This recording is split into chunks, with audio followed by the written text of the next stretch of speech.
ব্যবসা হলো এই মামলা দিয়ে মানুষকে হয়রানি করা এবং টাকা হাতিয়ে নেওয়া। যখন আমি জেল হাজতে গেছি তখন আমার ওয়াইফ এই টেনশনে সে এক পর্যায়ে যে সে নিষ্ঠকর মতো হয়ে পড়েছে।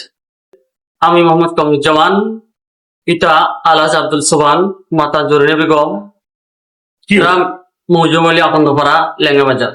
আমার সাথে জনাব আব্দুল মতিন, গ্রাম মৌজুম আলী মুন্সির খাবার, ডাকঘর লেঙ্গা বাজার, গাইবান্ধা, শুধু গাইবান্ধা। পিতা হচ্ছে আমানুল্লাহ শাহ।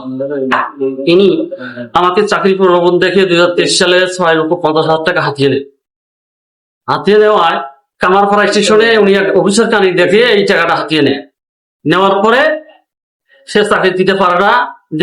সে যখন আমি চাপ দিচ্ছি হঠাৎ করে সে পালিয়ে যায়, স্টাম্পে ক্রয় করে স্টাম্পের স্বাক্ষর আমার জালিয়াতি করে সে আমার নামে 406, 420 মামলা দেয়।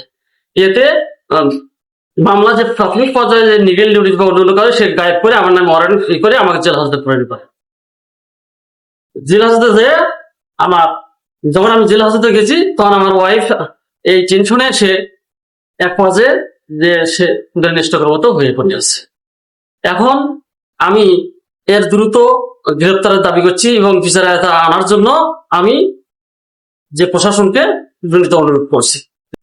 বামুনডাঙ্গায় গেছিলাম, ওখানে থেকে 7টা মামলা দিয়েছে, আমারটা সহ 8টা মামলা। এই 6 মাসে 8টা মামলা দিয়েছে মানুষের ভিত্তি।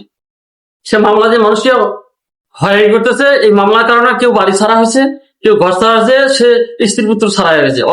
ওয়ারেন্টের উপর ওয়ারেন্ট বাইর করে মানুষকে ছত্রভঙ্গ করেছে।